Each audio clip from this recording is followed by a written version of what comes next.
come tonight to the most fabulous and celebrated place in the world. Here on the plateau of Giza stands forever the mightiest of human achievements. No traveler, emperor, merchant, or poet has trodden on these sands and not gasped in awe. The curtain of night is about to rise and disclose the stage on which the drama of a civilization took place. Those involved have been present since the dawn of history, pitched stubbornly against sand and wind. And the voice of the desert has crossed the centuries.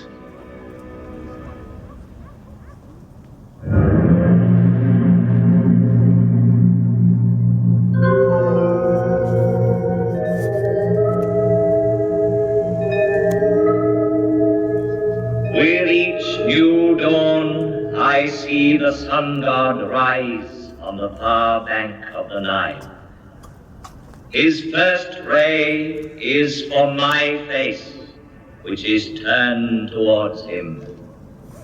And for 5,000 years, I have seen all the suns men can remember come up in the sky. I saw the history of Egypt in its first glow, as tomorrow I shall see the East burning with a new flame. I am the faithful warden at the foot of his Lord, so faithful, so vigilant, so near him that he gave me his face for my own.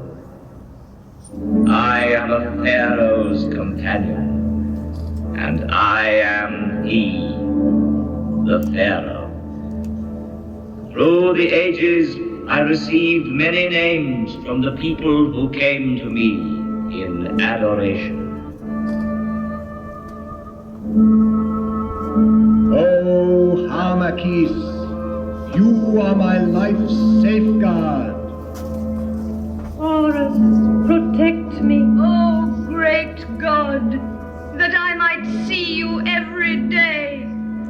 Lord of the desert, Lord of the heaven, sovereign of eternity. but the name which has remained with me is that given to me by a Greek traveler, the father of history, Herodotus. He called me Sphinx, as if I were from his land. And that name is now mine.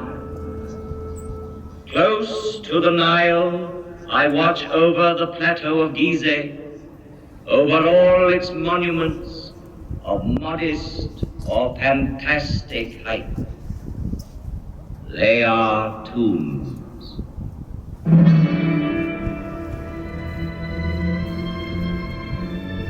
Civilizations are like islands on the ocean of barbarism.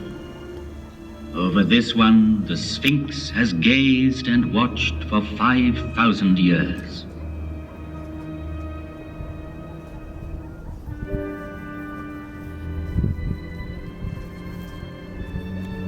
At the foot of such mountains of stone, everything becomes minute and insignificant. Man is an insect. Yet, it was men who built these massive monuments, and the names of pharaohs whose tombs they are have crossed the ages. Their glory has defeated time.